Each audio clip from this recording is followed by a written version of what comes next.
Hello and welcome back to the Interdrone Podcast, your 30,000-foot view of the commercial drone industry. It is Wednesday, April 7th, 2021. My name is CJ Smith, joined today with Michael Peel, chairman of Interdrone. Our special guest today, Faine Greenwood, CEO and owner of Tarentum Consulting. She's an Interdrone speaker, really well-respected thought leader in the space, and we're just thrilled to have her on today. We're going to talk about the new remote ID training that the FAA opened up. We're going to be talking about drones tackling trash problems in the UK and around the world. We'll be talking about a potential global chip shortage and what that could mean for the drone industry. And then we'll dive a little bit more into Faine's background and what she's doing today, what's top of mind, some of her favorite use cases, and we'll even see if we can get a bold prediction out of her in the drone industry for the next 1 or 2 years. So, Faine, thanks again for joining us today. I'm really excited to have you on. For anybody that's tuning in right now, maybe hasn't heard you speak at a previous Interdrone event or hasn't kind of come across you in the drone space, can you give a little bit of a background about yourself, maybe how you got into the industry, and then what you do today? Certainly. So my name is Faine Greenwood. I've been working with drones since about 2013. And I actually got into the industry interesting way. I started my career as a journalist in Southeast Asia in 2010 after I graduated from Tulane. And I lived in Cambodia for about 3 years working as a journalist. And I did a lot of work on technology issues. I got really interested in how technology was kind of impacting democracies and impacting human rights. And then I ended up getting a master's degree at Stanford in journalism between 2013 and 2014. And that's how I got introduced to drones. I was doing a story for class pretty soon after I got to Stanford in 2013. And I ended up going to a meeting of the Stanford Drone Club, which of course they had one, right?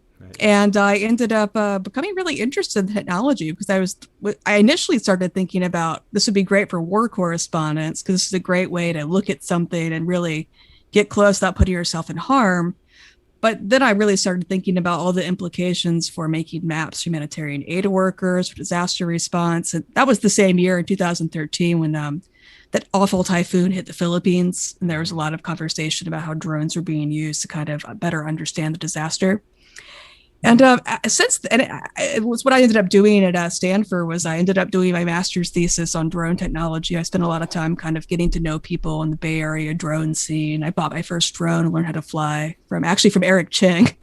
I bought one of Eric Cheng's drones. So that was kind of my entry into the drone world. Ever since, that's what I've been doing. I after Stanford, I ended up working at New America, which is a think tank in DC. So we did one of the earlier primers on what civilian drone technology was, kind of trying to define what civilian drone tech is versus military drone tech, something I still spend a lot of time thinking about. And then after New America, I worked at Harvard at the Harvard Humanitarian Initiative from 2016 to 2019. So I did research on how drones are being used in humanitarian aid, on tech ethics, and general issues around data responsibility in humanitarian aid and disaster response.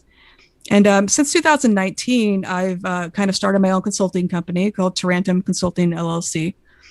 And I'm focusing on consulting on to nonprofits and to government. So I've done work with the World Economic Forum, the World Bank. I've done work with the American Red Cross. I do a lot of work with the Massachusetts Department of Transportation. So working on some transit issues around drones and working on ways to integrate drone data into transit issues. So I've been working with a number of different clients on a number of different topics related to drone data. And I'm really interested in, again, both the high level view of integrating drones into whatever it is you're doing, whether from a legal perspective, a regulatory perspective, and an ethical perspective. But I also really love connecting that to the nitty gritty of making these operations actually work. I really love the big picture approach. And that's why it's really been fun to work at Mass DOT and be very involved in the day-to-day operational side of collecting data, processing data, and then turning that data into actionable resources for decision makers. That's really interesting to me. And then, but at the same time, I also like focusing on the privacy and ethics. I believe that one, focusing on privacy and ethics with drones is the right thing to do. It's morally correct. It's also, I think, a good business decision because a lot of the concerns people have around drones are tied to these issues. If we don't provide good explanations and good security practices, people aren't going to trust us. They're not going to trust the technology. So I feel it's a way to keep us in business too. But yeah, I think that's my general overview. Have you seen that perspective on security and privacy differ from country to country? Because that's one of the things I wonder, like how much of that is fed by the specific national media, cultural mores, kind of et cetera there. Oh, I think it varies immensely. It's a topic I love because here's the problem. No one's really studied this on any comprehensive level. And I would love to see more academic research, more government research. I would just love to see more comparative research that does exactly that. We do have some research that in the United States, and the vast majority of research on how people feel about drones comes out of the United States and Europe. There's North America and Europe. There's very little outside of those areas, which is really unfortunate. But we do know there are differences even between gender, race, even income. There have been some studies that have demonstrated that people of color feel differently, women feel differently, poorer people feel differently. So we know there's some significant differences there. And I feel very strongly in my gut that there are very significant differences between country to country. But yeah, we just have very little real data on that. But I think that's absolutely the case. And I think it would be fascinating to learn more about like, what are the factors that mediate how you feel about drones? Because we just don't understand that all that well yet. Right. So, and what can companies do then if they're worried about implementing drones, into their workflows ethically? What are some things that they can do to kind of either create transparency or to educate the public and their customers on what they're doing? I think step one is definitely a red teaming process. Which means I like to think of it in simplest terms as thinking about what the worst person you can imagine would do with your drone data. So really trying to put yourself in the head of some terrible person who has access to your drone data. What would they do with it? Or what are some ways they could use it to hurt people? I mean, so in the case of a drone company, or even your employees, let's say you had a terrible employee who ended up going through the drone data and stalking somebody with it, or stalking their ex, which is something that unfortunately is quite common. I'm thinking of also the recent revelations with some of those security camera makers. It was revealed that employees were doing inappropriate things with the data. So making sure that you have really strong data protection and security practices in place, that you know exactly who can access the data, you trust them, that there are procedures in place for discovering if somebody's been inappropriately looking at it, is one really important thing. Because again, think of the biggest jerk what would they do with it? And it's also just thinking through the risk. I mean, the privacy risk assessments, I think, are really good. And they're more legally defined in other cases. But the general idea is that you're going to have a comprehensive look at your tools, sit down, have this process of thinking about, well, how could this be abused? How do I prevent that abuse? With the full knowledge that you're not going to catch everything. We're not infallible. The best we can do is to at least take a serious look at our procedures and practices and make sure that we're doing everything we can. And then being open to the public is very important, having transparency. I think it does reassure people to show that you do have procedures in place, that you thought this through. You've got something they can read about your practices online that's written in language that's comprehensible to folks who aren't super technical or maybe not super well versed in the regulations. I think that's all really important. So I think that's definitely this first step is thinking through this and taking it really seriously. I think enough. Yeah. I do think people don't take it seriously enough sometimes. I think but what happens is that something bad happens, there's an incident, and then that's when you kind of wish you had done that work in advance before something really bad happens, and there's a lot of bad publicity. It only takes one, right? Exactly. And unfortunately with drones, we just don't have a lot of leeway, right? The technology, people still have issues with the technology. There's still distrust. There's still a lot of confusion around what drones are capable of. I harp on this all the time. People just don't know this, just don't know. Like, people assume that drones have facial recognition. People assume drones have sophisticated AI. They totally don't, but we know that. But it's just not something the general public sees drones in like Marvel movies and assumes that they can do that stuff now, and that's just not the case. But we have to tell people that. Right, and if anything, in the last couple of years, as the technology has become more commonplace, it becomes fodder for creatives in the Hollywood or television spaces to kind of dream up scenarios with how you could use these that might even be possible sometimes, but are not common or not realistic in their portrayals, and that ends up becoming more often than not people's first experience with a drone as a concept, rather than our community, especially the commercial community, because the work that's being done with drones is more, dirty work, grudge work that is less sexy. Getting surveying and mapping data to test the grade of a hill, or etc. So actually, I think that in some ways I disagree with that, just because I think there are some amazingly cool use cases out there, especially in the scientific research sector. Like, I mean, you've got this, like the zoologists collecting whale snot. You've got archaeologists doing incredibly cool stuff with drones every day. There's all these really great use cases to point to, I think, that are very positive and that very few people would have an issue with, and that are not boring. But of course, it is true that the vast majority of drone work is not all that sexy. It's like we're making a map of a parking lot, which is very useful and I think can lead to exciting things, but the day-to-day is not exactly the most thrilling. But then you've got stuff like another one that just came up I loved was DJI had that blog post on how researchers are using drones to find polar bear dens in the Arctic. That was cool. Awesome. And you're doing, I think, thermal imagery. I think that's a fantastic use case. So I think there are great use cases out there. We just need to make sure we're highlighting that this is what you can do with real technology and real people. That's really cool. But also pairing that with, this is in many ways a pretty quotidian technology. It's certainly not all splashy sci-fi stuff. Right. Yeah, I think somebody on the podcast said that the more boring the drone industry gets, the more maybe sustainable or the more just practical of implementations and commonplace we'll be seeing this. Oh yeah, I'd agree with that. Merit. Yeah, people get less reactive, right? So it's not like a shock when they hear some drone news. Right. But speaking of kind of interesting implementations, I think that's a great segue. We could talk about this first article on our list. So drones tackling trash problems in the UK and around the world. So drones are proving to be a critical tool for environmentalists. A city in the UK is utilizing the sophisticated technology of Ellipsis Earth to address the problem of trash with drones. Local city government is partnering with environmental nonprofit Hubbub and startup Ellipsis Earth to use drone data and AI-powered analytics to make decisions on where to place trash cans, how to set street cleaning schedules, and educate communities about litter. So I think another outside of the box use case, something that I think we can all get on board with.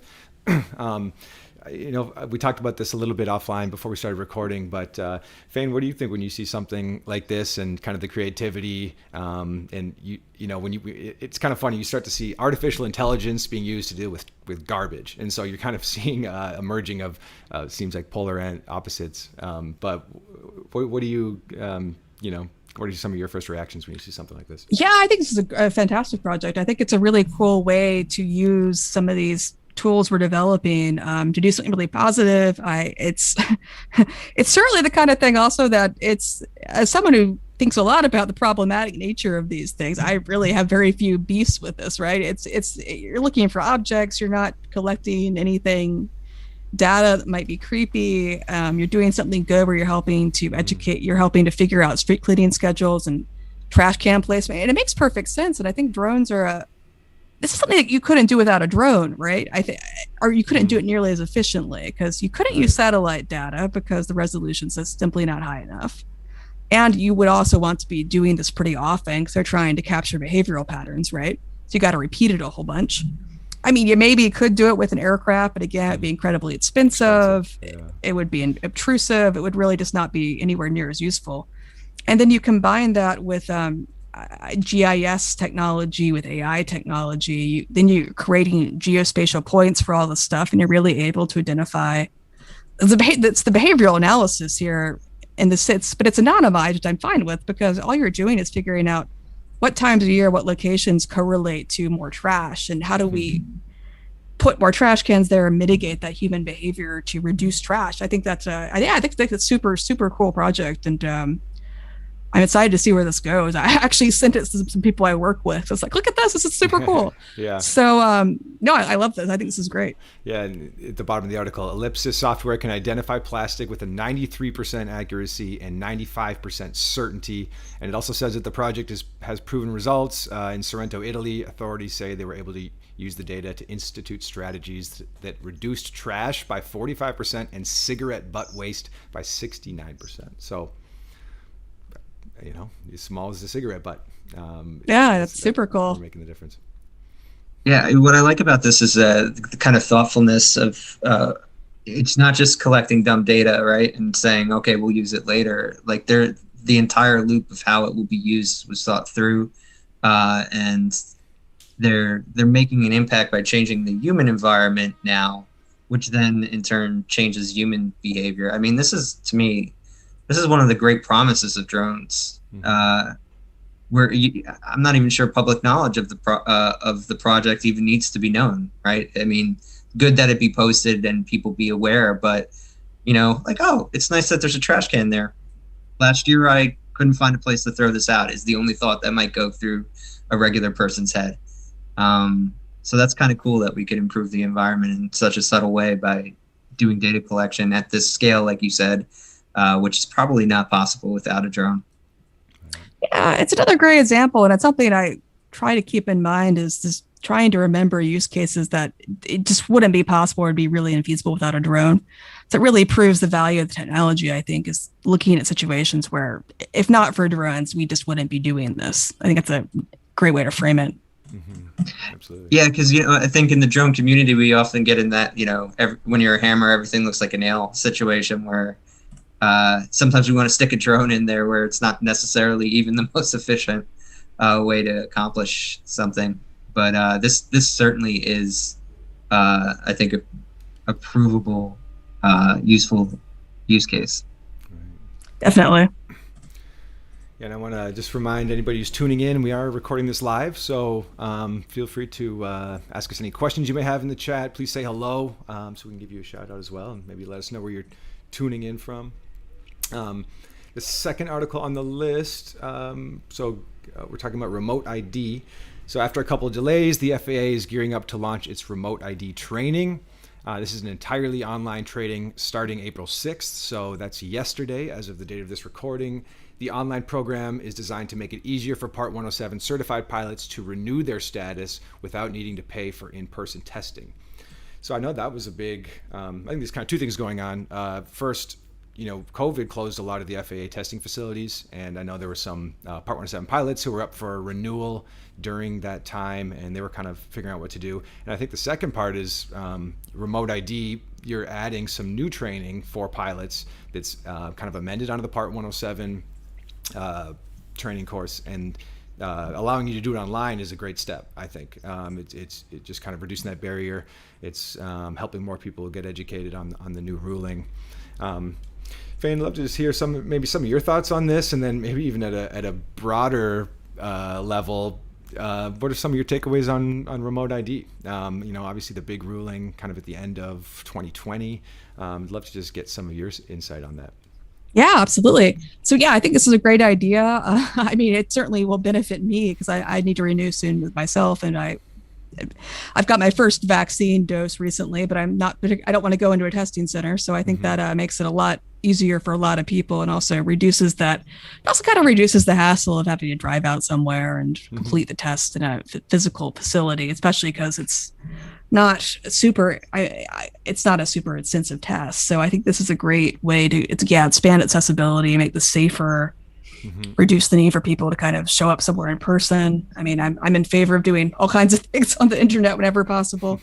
And regarding remote ID, yeah, I mean, I've been following remote ID issue very closely, like everybody in the drone industry. And I think I'm one thing I'm really relieved about is that this current manifestation of remote ID is not going to require that we purchase mobile data I was concerned about that. I didn't like the idea of I've written about this on Slate before. I didn't love the idea of having to pay a private company to use a drone. I didn't like the idea of having to have expose my personal data to another company to use my drone. I think that's reduced some of that risk. I also appreciate that the current remote ID ruling is not going to expose us as drone pilots, our personal data to the public. That concerned me a lot. I think there's a balance here. So I think I'm actually very much in favor of technologies in ways that would make it possible for the public to kind of look at drones in the way that we use apps like ADS-B Exchange or FlightAware that gave you some general information on what a drone in the sky was up to. Because one of the central things that's leapt out at me over the years, my research on drones, is that the main problem people have with drones is that they're inscrutable, in the sense that it's hard to know what a drone is up to. It's hard to figure out what any kind of aircraft is up to, right? But it's even harder because drones are so tiny. People don't know about them as well. You can put livery on them, but nobody can see it. And this is uncertainty over who's flying this thing, what are they doing, what are they looking at, what do they want. So I think some kind of app or system that someone could pull up and say, okay, that drone's being flown for medical purposes, that we could at least give you a sense of the purpose, and would be great. But I also think it has to be balanced with the fact that, speaking as a drone pilot, I certainly don't want my name, my home address, my personal information being sent out to everybody as I'm flying a drone. That would make me not fly drones anymore. That's insanely dangerous. And we certainly know the stories. People have been shot at, people's drones have been shot down. This could be life and death, and that's dangerous. So I'm glad that the current rule is not mandating that information be released, and I'm interested to see how that develops. But I would certainly also like to see some compromise where there is some basic information that is available to the public, just to reduce some of the uncertainty and fear around what is that drone up to. Yeah, we have a comment from our friend Scott in the chat. Hey, they're from Texas. Took the training yesterday and it was painless. So it seems like the FAA did meet the moment after 2 delays, but they met it. So I think it's good that everybody post-COVID was thinking in terms of accessibility in completely different ways. And a lot of people that kind of weren't moving along on the digital spectrum were able to actually realize, hey, this actually isn't that hard, and put their weight behind actually providing online resources. So that's all good. But I want to get your thoughts on the remote ID issue a little bit, specifically on that privacy angle. Like, when they first started talking about releasing that data about the pilot, the initial idea was that it would make the public feel safer about it. But clearly they pulled back from that because, as you said, there's kind of too much data exposing the pilot. I mean, what do you think needs to happen in terms of conversations with the actual public where they feel safe with the drones actually flying in the sky? If their access to, the remote ID data, like, they're probably not going to even know where to look that up, right? It's only going to be kind of the crazy person who would be that interested. So what needs to kind of happen in terms of conversation with the public to let them know that the drones in the sky are being monitored and there's a place you could go? I just don't see that stuff happening yet. Yeah, I think we definitely would need a big public outreach campaign, and I'm not sure the FAA has always been the best at that. Something, promoted on social media, something that, also the kind of thing maybe younger people would see, talk about it with their families, ways that would get that message out there. But yeah, I think in general, we certainly could be doing a better job of the public outreach side. Is that people are often mostly familiar with drones, again, from media, like, I got a drone for Christmas once and I crashed it. Yeah. So I think there's definitely more work to be done there, and also ways to kind of illustrate. I think we do need to be, I think sometimes in the drone industry, and I've also fall victim to this sometimes too. It's easy to get a little annoyed and be like, come on, this isn't actually a danger to you. You need to chill out. But we really have to fight against that, because it just makes us come off as sounding kind of dismissive. And that's something. And I've certainly have felt that way before myself. So I think we just have to work hard against that attitude as well, and in both in our public communications and broader campaigns. But I think we do a lot more public outreach around that to help people feel a bit more control over the presence of drones. I think, again, people don't feel they're in control of the situation. They feel just something that happens to them. They see a drone show up, they don't know why. I mean, honestly, I think it's something that law enforcement needs to do a much better job of as they roll out drones. It's going to be doing that more of that public outreach and doing a better job of being open about what they're doing, open about why they're doing it. I think they're not doing a great job of that, in my opinion.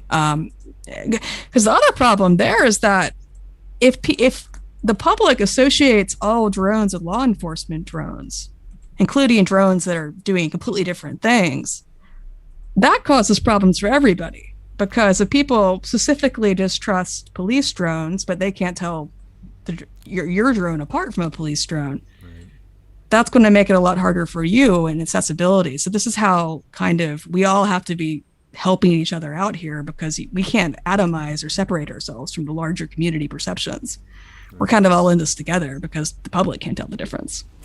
Right. On some level, it can feed into the paranoia. And we've had discussions here about how, especially during early COVID, how maybe don't use a drone because it does come with extra connotations. A different kind of perception. Sometimes maybe a stationary camera would be the better solution as law enforcement, just not to get the blood boiling in the public and draw unnecessary attention to an operation that's perfectly legal, but again, just gives the bad feels, right? And,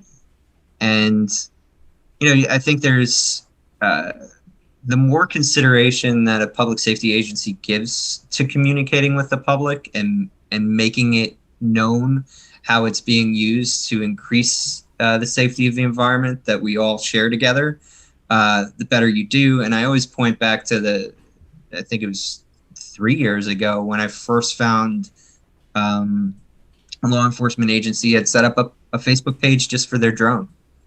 And when that drone was in the sky, it let people know where it was going and why.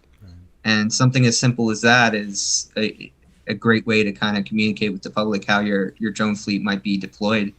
And then it just creates a better conversation. So you're not then being reactive where some council person comes in and tries to shut your program down, or some governor doesn't have a good feeling because its constituencies are overloading them with bad drone stories, right? I think how we interact with the community makes all the difference. Yeah. And then I think back to your point earlier, Faine, you said, some people think that every drone has facial recognition, and that probably comes from people seeing law enforcement agencies are using drones. And then I think in general, back to your point about people maybe not trusting law enforcement agencies or police forces with this type of technology. I mean, maybe this is kind of what's going to catalyze these agencies to just be better at communicating in general about all their actions, and maybe just have a more kind of open dialogue with the public. So maybe this is the technology that really kind of forces that dialogue to be more prevalent. Yeah, I think the other point is that I think sometimes people think, oh, just being open's enough. But the problem is that just being open might not help with the public if you're not also making it clear being responsible. Because I can be as open as I want, but if it's unclear if I'm protecting the data adequately, if it's unclear what I'm doing with my data still, if it's unclear that if I'm not posting public policies, if there are ways that people still feel that their data is being compromised or privacy is being compromised, I can be very communicative about the fact I'm doing things to violate your privacy, but that's not going to help much with the public perception there. So that just have to be balanced with better policies and better procedures. You can't just be open and then expect things to be fine. You have to also have better policies that make people have more trust that you're using this data responsibly. Right. Sorry, go on.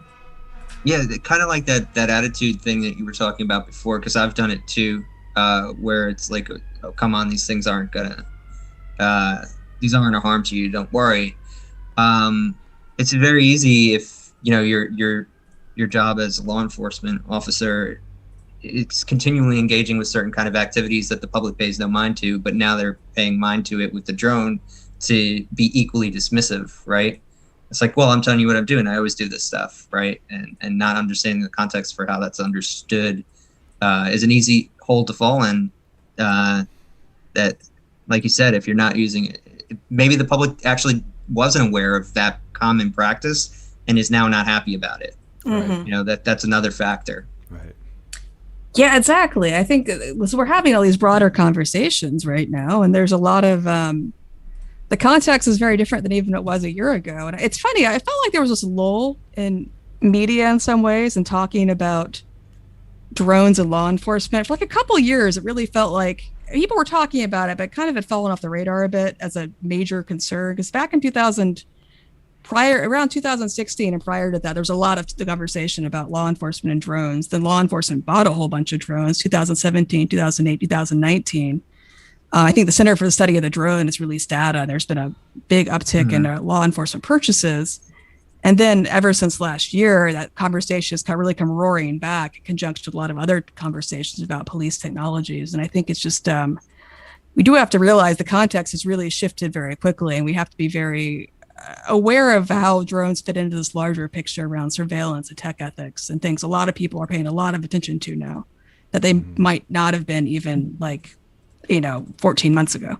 True. Yeah, I mean, my instinct on that is that, having gone through kind of the drone industry's growth, is that from what I remember, there were tons of articles that were extremely negative about law enforcement use before they actually started being used for law enforcement. And I think there was a good kind of PR push, and a lot of the work that Romeo did while he was at DJI, kind of showcasing life-saving use cases.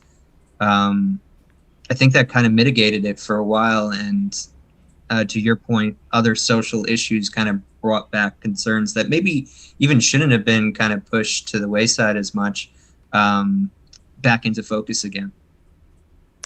Yeah, and I think there's also, yeah, absolutely. And I think there's also a separate question, because so in the international humanitarian sector, which is where I do most of my work, there's this very, very bright line between law enforcement, military, and stuff you do for humanitarian aids. The goal is you have to preserve neutrality. There's the Humanitarian Principles. And the goal of this is that if you adhere to the Humanitarian Principles, you'll be given access to areas that during conflict, during disaster, people will always know what your goals are. People always know what you're there to do, and they'll trust you because you're not affiliated with the military, not affiliated with law enforcement. You don't have the power to punish anybody. The Humanitarian Principles are humanity, neutrality, impartiality, independence, which is somewhat self-explanatory. And one thing that does concern me a little bit is that if we conflate these disaster response tools that pretty much nobody has a major ethical issue with, honestly, like search and rescue, post-disaster mapping, stuff like that, that's just not all that controversial. There are privacy issues there, of course, but it's just not as controversial because you're not connected to law enforcement. Nobody's going to go to jail. But if you kind of squish them together, as I'm seeing here in the US, where you have police also doing search and rescue, also doing disaster response with drones, you're kind of invariably going to create a situation where people just aren't going to know, is that police drone coming to help me out? Or is that police drone coming to get me in trouble? Mm-hmm. And I don't know, that concerns me because it seems like a pretty inevitable thing that's going to happen in people's minds. And they're not going to be particularly thrilled about seeing a drone, even if it's there with no intention to actually impose the law on them. They're going to, how do they know that? And that's something I do find a little concerning, is that kind of overlap of mission.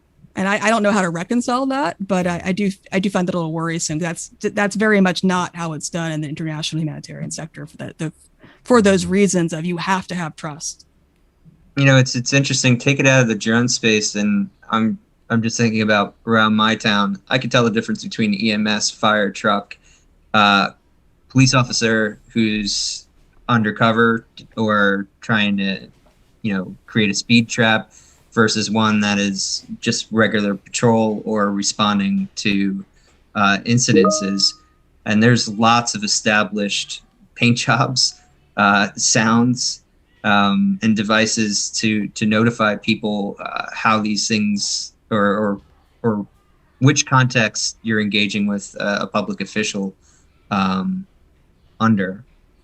And I think you hit on a really good point there, that's not necessarily readily available yet information with drones, and then also common practices to let people know which context they're being used and deployed for. Yeah, exactly. And, exactly. Because we have so many contextual clues. Okay, that's a police car. That's a fire truck. We just don't have that with drones yet. And that, I think, really understandably, people are apprehensive because they just have no clue who's doing that, what they're up to. And that's going to unfortunately lead to mistrust and people, not interacting with the technology the ways we might want them to, because there's just a lot of concern over what are your intentions? What are your goals here? I mean, what are you going to do with all the information you're collecting? Is this really being done to help me? Or is this just a kind of a way for you to spy on me while pretending you're here to help me? I mean, those are legitimate questions people have. And we just have to, we're going to have to think of better ways to fix that. Well, back to remote ID, I mean, it is, notifying everybody in a centralized application of what you're doing on a specific mission. Is that something that, we could ease some of these concerns? And then also it makes sense to have, especially government agencies, maybe be the first to really be transparent on an app like this, and get the public on board with it. And then we can have kind of private pilots start to really share some of the flights that they're doing. Yeah, I mean, I would love to see something that, again, you have to walking that line between providing way too much and unsafe level information from the drone box. I don't want that either. But providing some sort of contextual, because again, I think of the FlightAware apps, which are pretty convenient in that regard. I can get some basic information about what is that thing that flew over my house. Providing some basic information. Okay, this is flown by the police. This is flown by fire department. This is flown by the local search and rescue team. This is the FEMA affiliated drone, whatever. I think that would be nice to have. I think there's going to be accessibility issues because, as we saw with COVID and spades, not everybody has internet access, not everybody's got a phone. So unfortunately, you're still only going to reach a limited population, but it's certainly better than nothing, which is kind of what we have right now. Sure. Right. Well, I want to jump into this last article, and then we'll ask Faine a couple final questions. So this is talking about a global chip shortage and what that could mean for the drone industry. So the world has come to rely on integrated circuits, the microprocessors doing much of the grunt work in our home and daily life, and there's currently a shortage. COVID,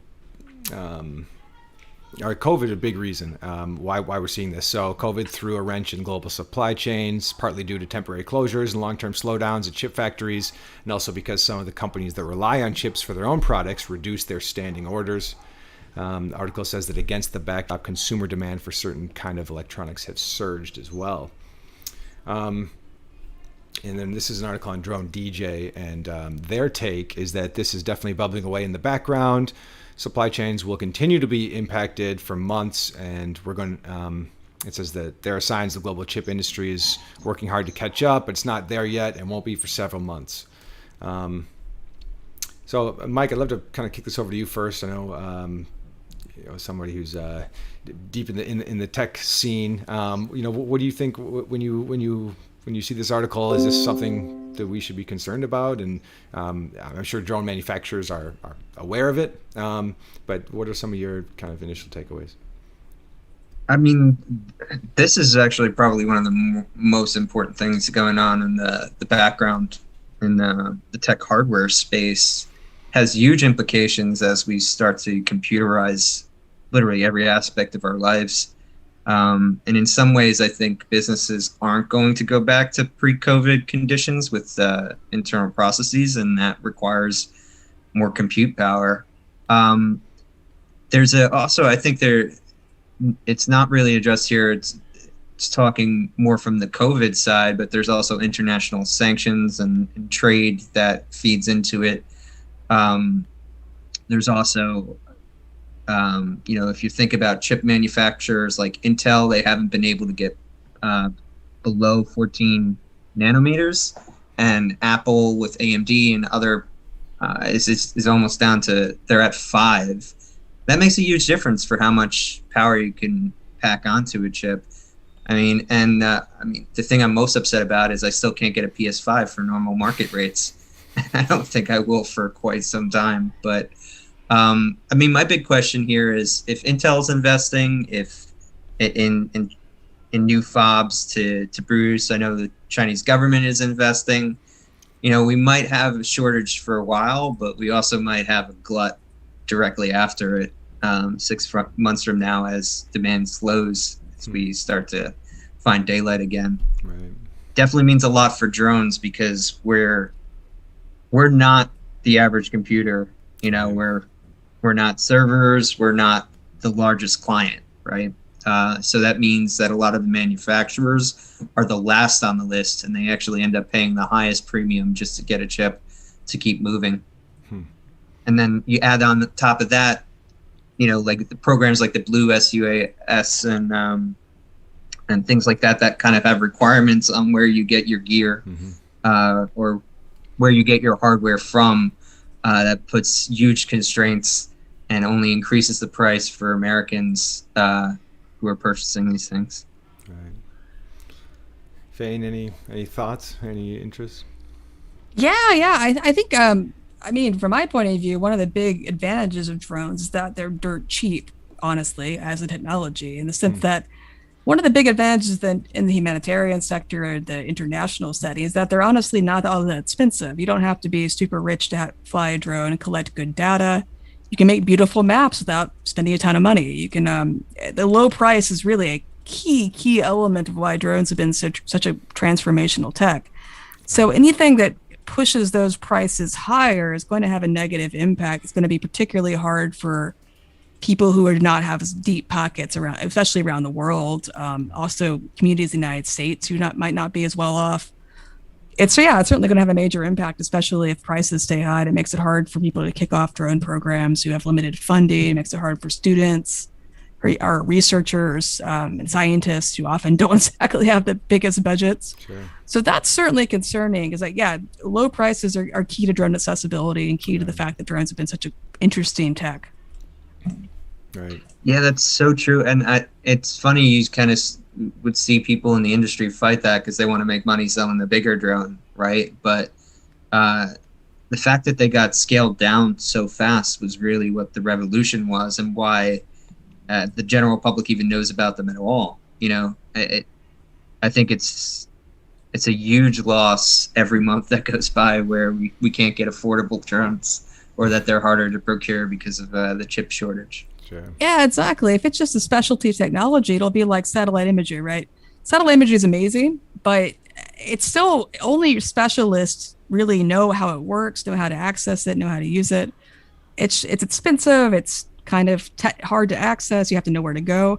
Whereas drones are vastly more mainstream. And that's something that I think we need to be, that's kind of our secret sauce here. So yeah, I think it's very counterproductive to focus on making more and more expensive drones. You're kind of losing the thing that made this such a big deal to begin with. Right.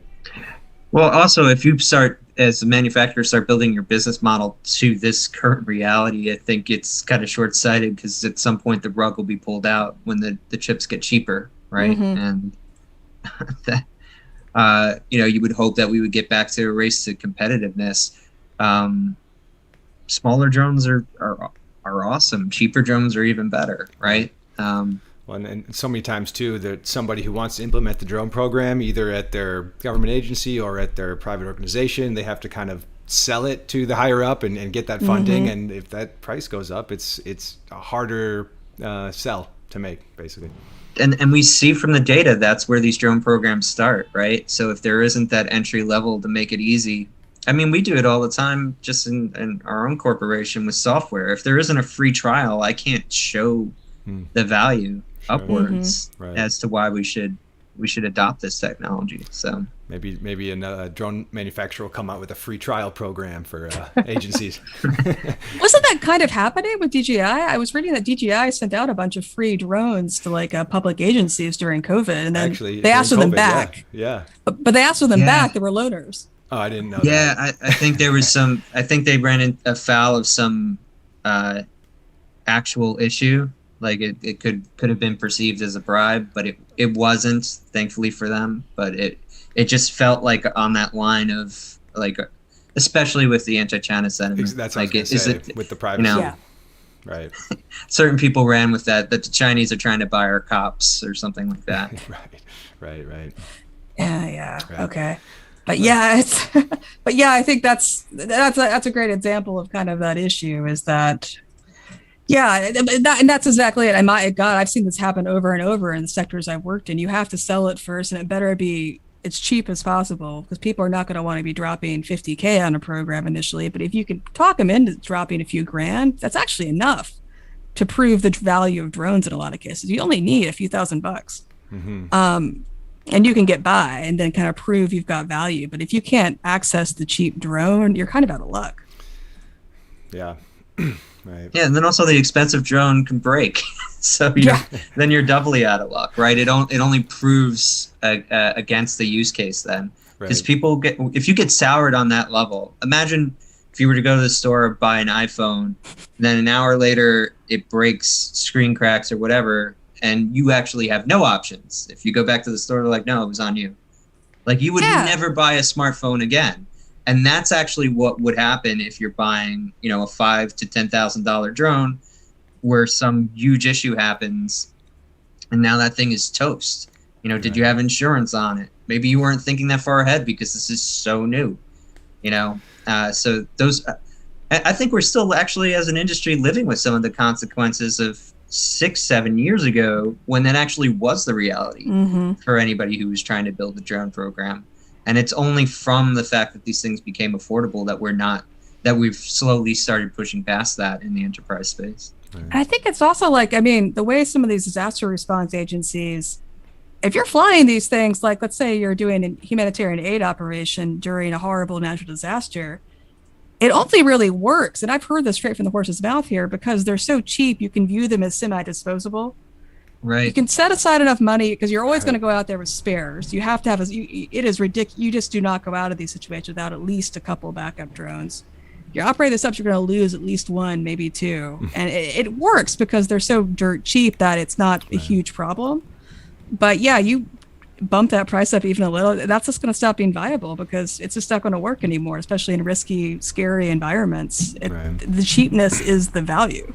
Right. And especially if you're starting a new program and it's an expensive drone and your pilot is flying it for his first time, his or her first time, you're just kind of doubling down on that issue. So, well, Faine, I know we only have about 12 more minutes. I want to kind of talk to you a little bit more about, yourself and what you're up to today. First, you mentioned being part of the Stanford Drone Club many, many years ago. I wonder, could you just talk to us a little bit about that experience and kind of compare and contrast just the growth of the drone industry since then, like what those conversations were like then versus, what drone conversations are like now, and then maybe just education. We're seeing so many universities incorporate drone programs, into their curriculums and kind of how you've watched that shift. Yeah, it's been a wild ride. I mean, I remember I think I was one of the only person in the drone club who wasn't an aeronautics engineer. There's a couple computer science, computer vision folks. Right. It was pretty much aero engineers. It was still very focused on kind of the hardware. It was pretty focused on the hardware side. How do you get the thing to fly? Right. Very much less focused on the data side of things, and which is actually what I'm most interested in. I'm really even more interested in the spatial data, what we can do with that. But it was a great experience for me because I learned how to build. I think the biggest revelation for me, I remember, was that, I didn't come from an engineering background. So I remember being amazed. They showed me how to build a drone. I was like, wait a minute, this is hot glue, a couple soldering points. That's it? I thought this would be way more complicated. And that kind of made me realize that, oh, wow, this is not some crazy incomprehensible technology. This is something that's pretty easy to work with and pretty easy to build. And that was back in the day when you were still building like flame wheel sets. I mean, we didn't have the same. The initial Phantoms were definitely a lot wonkier. Everything was a lot wonkier, harder to fly. You had to be a lot more skilled. You didn't have GPS. You didn't have automatic stabilization. You didn't have any of the stuff we've become so incredibly accustomed to over the years. So it was still very much a more niche thing, because you had to be someone who was willing to commit to learning to fly. You had to be someone who was really into this, and you had to be interested in the hardware for the hardware, which I was. I certainly was interested in the mechanics and the operations. But if you weren't into that stuff, it was a much harder sell. And I think that's really where DJI really cracked that code with the Phantom, and then the Phantom 2. It became a lot more accessible.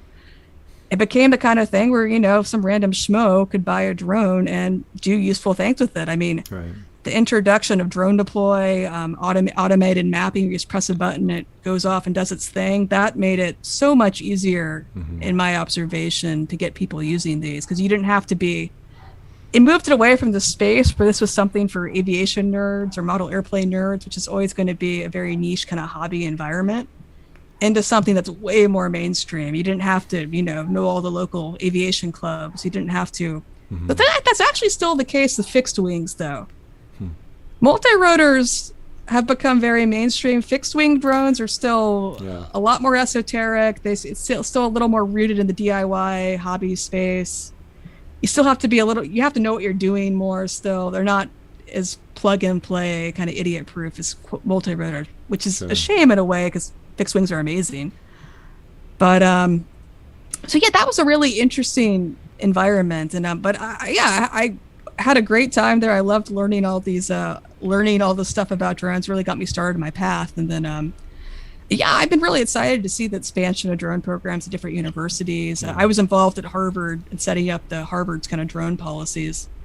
And it's tricky here in downtown Boston because the universities are so close to the airport that finding spaces to go work with the technology has always been a challenge. But I'm glad to see there's a lot more expansion of these programs. I think they're getting a more diverse group in there, people who are not just aero engineers. I mean, biologists and archaeologists become just some of the most fervent drone users out there, and that's a much different crowd than you get in a aero or a computer science spaces. I think it's really diversifying the drone industry as more people come up through these clubs and kind of learn about ways they can use technology to do whatever it is they're interested in, even if they're not personally all that interested in the hardware itself.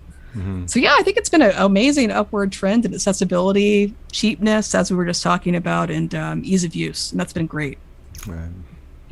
I think back to when I was growing up, and this is dating myself, but like building my first computer, running a command line, DOS and all that, to now I have people who call themselves tech people because they know how to use an iPhone well.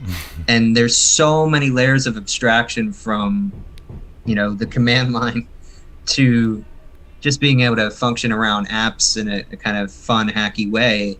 And ultimately, that's the path you want to be on, right? You want to get it to that kind of higher level ease of use where nobody's even thinking about how it's built on the back end, because otherwise you're just limiting the audience, and it's not going to be able to positively affect as many people as it can once you do build that kind of level of complexity where it's just plug and play. Yeah, exactly. I mean, exactly. You want it, even though the initial kind of nerd hobby culture is really fun. I really loved that. That was a great experience. I think that for the good of the larger industry and the technology, it's good we move past that. I think it's made a much more of a niche kind of esoteric thing and made it much more of a very mainstream technology. And you can still have that nerd culture, the hobby culture. It's still there, but it's not the predominant culture. Yeah. And I think that's overall been positive, though I did really enjoy the old school culture. That was a lot of fun. But what's also interesting about that is that even as it becomes more accessible, if the broader industry grows and there's more public interest and more necessity, then for those nerds, as we're calling them, there's more career paths, and therefore there's more nerds interacting on that level, you know? Exactly. Well, that's been the other nice thing, I think, is that there's a lot more drone professionals now. There's a lot more people to talk shop with, a lot more people who really understand the technology. And that's a huge bit plus as well. I think we're all kind of learning from each other. Again, that's why I think it's so cool to interact with people using drones in other countries and around the world and other very different contexts from my own, because I always learn all this stuff that I never would have thought of because that's not my space or my environment. And that's the other reason it's great to get the technology into more people's hands, because they'll think of stuff to do with it that I just would never have thought of. And that's really valuable. Right. Yeah. Every day it seems like there's a new use case that, hadn't thought of, and it's great to see. Faine, how have you seen COVID impact the drone industry? Maybe from regulation or from public perception? What have you seen? Yeah, I think that was a classic case of trying to wedge drones into spaces where drones might not have been the best option. Honestly, I think it was in the early days. We didn't know what the deal was with this virus. We didn't know a lot of details, and it made sense to explore and see, okay, are there ways we can apply drones? But honestly, I think the answer overall was, not really. I think,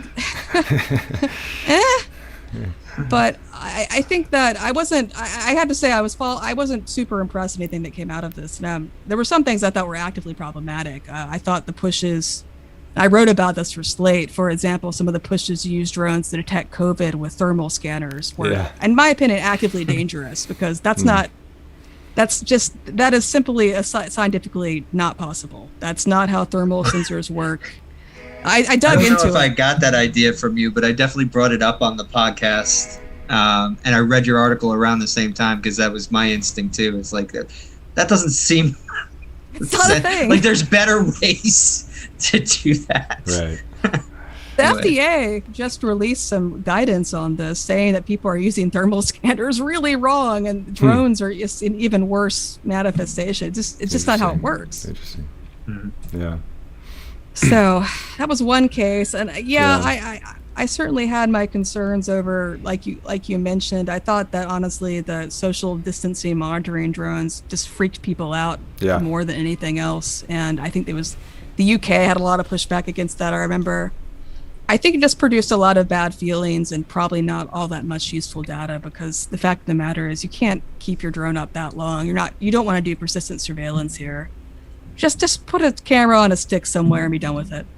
I think people were also scared at that point in terms of like the virus period, and then just adding an extra layer of paranoia for a certain type of personality. The government is actually coming to get you down. Mm-hmm. Like that feeds into such a narrative. It was interesting times. I'm happy they're behind us. Right. Yeah, I thought it just wasn't reading the room well, because I was like, look, people are, exactly. Like you said, people were already freaked out. People were very scared of the technological possibilities that might come about. Because COVID might give an excuse to bring about more of these surveillance technologies. I was very worried about that. And it just was not a good time to be rolling out novel new surveillance systems. It was just going to freak people out. Right. And everyone's at home, working from home, and those stories just ripped through. I feel like they permeated, and everyone was reading them, and eyes were on them, and there's a lot of attention that was on that stuff. So I agree. Faine, I know we're kind of coming up on our last minute here. Any final thoughts for the audience, and then how can people get in touch, learn a little bit more about what you're doing, and then Tarentum Consulting?